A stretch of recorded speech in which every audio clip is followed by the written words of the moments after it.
Hello students, welcome back to my YouTube channel. आज हम लोग इस वीडियो में कक्षा 12वीं के क्वेश्चन बैंक हिंदी का क्वेश्चन बैंक है जो Bihar board question bank from 2011 से 2024 तक जितने भी ऑब्जेक्टिव क्वेश्चन पूछे गए हैं वो सारा हम लोग इस वीडियो में कवर करेंगे।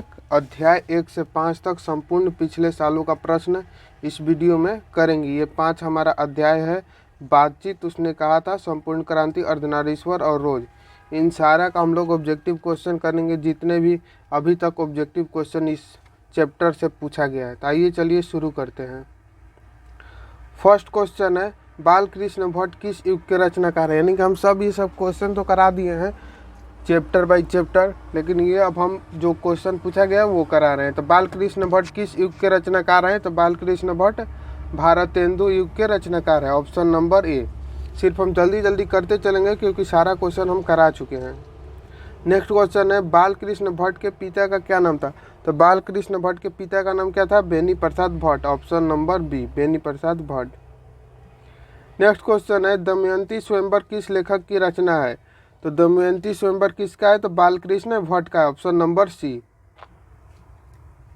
नेक्स्ट क्वेश्चन है, बातचीत शीर्षक निबंध के निबंधकार कौन है। तो बातचीत शीर्षक के निबंधकार कौन है। तो बालकृष्ण भट्ट है। Option number B. अगला सवाल है हमारा, बालकृष्ण भट्ट किस काल के रचनाकार है। तो बालकृष्ण भट्ट आधुनिक काल के रचनाकार है। Option number D is the right answer. Next question, बातचीत साहित्य कौन सी विद्या, यानी कि बातचीत जो साहित्य है वो कौन सी विद्या है। तो वो निबंध है। Option number C. बातचीत क्या है। तो निबंध है। अगला सवाल है, बातचीत शीर्षक निबंध के अनुसार रस का समुद्र किनकी बातचीत में उमड़ा चला आता है। तो दो हमजोली सहेलियों की बातचीत से जो क्या होता है। तो बातचीत का रस का जो है उमड़ा चला आता है। ऑप्शन नंबर ए। अगला सवाल है, बालकृष्ण भट्ट की रचना निम्न में से कौन है। तो बातचीत की जो है वो बालकृष्ण भट्ट की रचना है। ऑप्शन नंबर ए। नेक्स्ट क्वेश्चन, 100 अजान एक सुजान नामक उपन्यास के उपन्यासकार कौन है। तो इसके उपन्यास कौन है। तो बालकृष्ण भट्ट है। Option number B. Option number C है। Option number C, Balkrishna Bhatt. यहाँ तक हमारा था अध्याय 1 का। अध्याय अब 2 स्टार्ट होगा। अध्याय 2 उसने कहा था का ऑब्जेक्टिव क्वेश्चन है। फर्स्ट क्वेश्चन है, तेरी कुड़माई हो गई का किस कहानी से संबंध है। तो इसका संबंध किससे है। उसने कहा था से। Option number B. ये बात कौन बोलता था। तो लाहना सी बोलते थे। किससे। तो एक लड़की से जो दुकान पर सामान लेना उससे बोलते थे तेरी कुड़माई हो गई। कुड़माई का मतलब क्या होता है। तो कुड़माई का मतलब होता है मंगनी सगाई। नेक्स्ट क्वेश्चन है, हिंदी कहानी के विकास में मील का पत्थर कौन सी कहानी मानी जाती है। तो कौन सी कहानी मानी जाती है। उसने कहा था। ऑप्शन नंबर ए।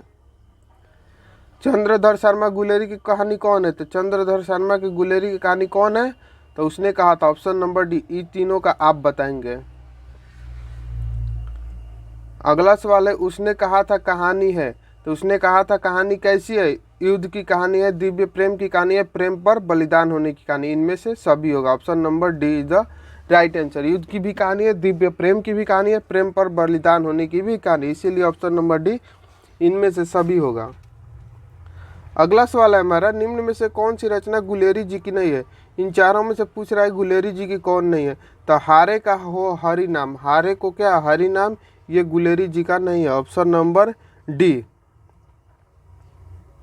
अगला सवाल है, उसने कहा था कहानी किस प्रकार की कहानी है। तो ये कर्म प्रधान कहानी है। कैसी कहानी है। कर्म प्रधान। Option number B. ये सारा क्वेश्चन हम करा चुके हैं। आपको नहीं देखे हैं तो इस सबका सेपरेट वीडियो है, आप जाकर हमारे यूट्यूब चैनल के प्ले लिस्ट में देख सकते हैं।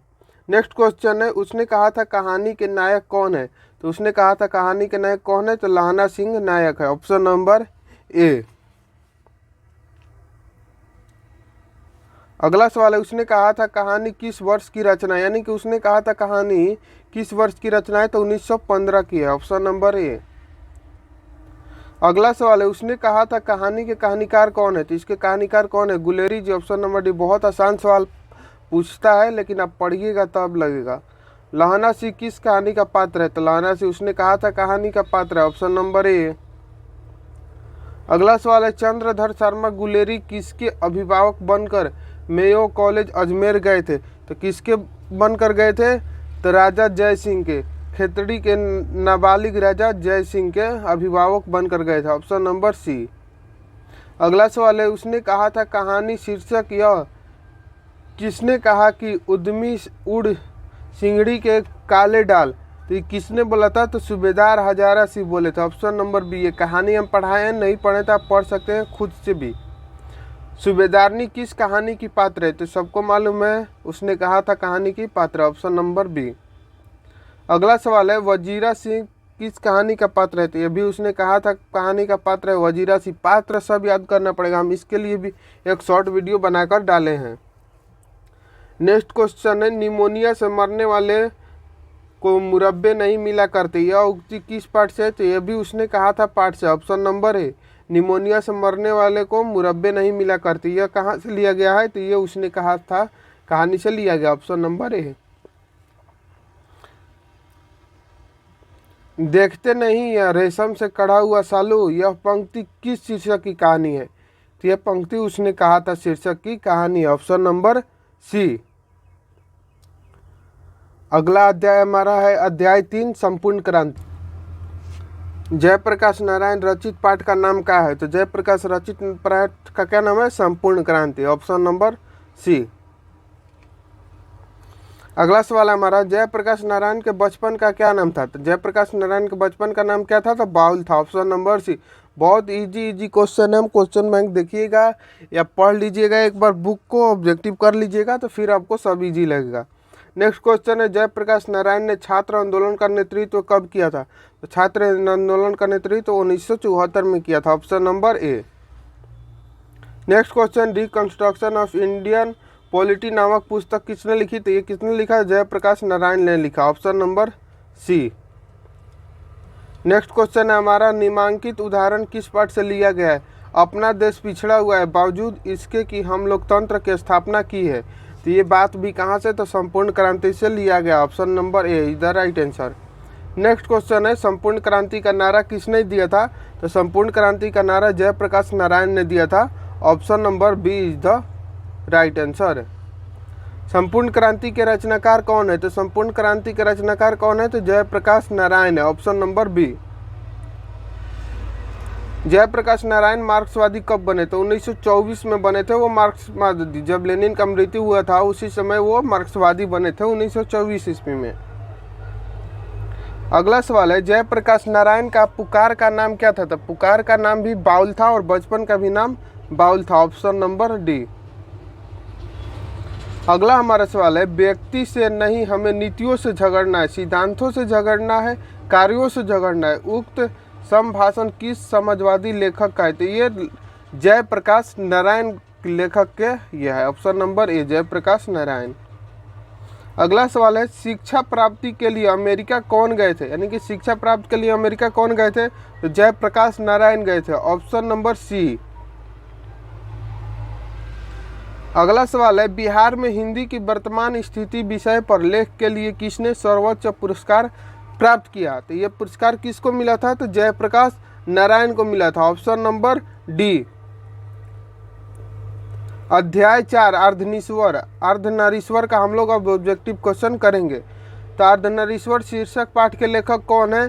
तो इसके लेखक कौन है? रामधारी सिंह दिनकर है। Option number C Ramdhari Singh Dinkar. Ardhanarishwar के लेखक कौन है? तो रामधारी सिंह दिनकर। दिनकर जी को निम्न में से कौन सा पुरस्कार दिया गया था? तो दिनकर जी को कौन सा पद्म विभूषण दिया गया था। Option number C. अगला सवाल हमारा, अर्धनारीश्वर कल्पित रूप है? तो अर्धनारीश्वर शंकर और पार्वती का कल्पित रूप है। Option number B. ज्ञानपीठ पुरस्कार से सम्मानित रचना है? तो इनमें से किस पर ज्ञानपीठ पुरस्कार मिला था? तो उर्वशी पर ज्ञानपीठ पुरस्कार मिला था। रामधारी सिंह दिनकर की रचना कौन है? तो इसमें से अर्धनारीश्वर जो है वो रामधारी सिंह दिनकर का है। अगली बार हम ये क्वेश्चन करेंगे तो इधर उधर से करेंगे, चैप्टर वाइज नहीं। चैप्टर वाइज रह रहा है तो आसानी रह रहा है करने में, इधर उधर से रहेगा तब करने में थोड़ी सी कठिनाइयाँ और बढ़ सकती है जो लोग नहीं पढ़े हैं। क्योंकि अगर पता है कि हम अध्याय 4 कर रहे हैं जो कि अर्धनारीश्वर है, तो सब में अर्धनारीश्वर भी कर रहे हैं, इसीलिए नहीं इधर उधर से होगा। नेक्स्ट क्वेश्चन है, अर्धनारीश्वर शीर्षक पाठ हिंदी साहित्य की कौन सी विद्या है? तो ये निबंध है। क्या है? निबंध है, ऑप्शन नंबर बी।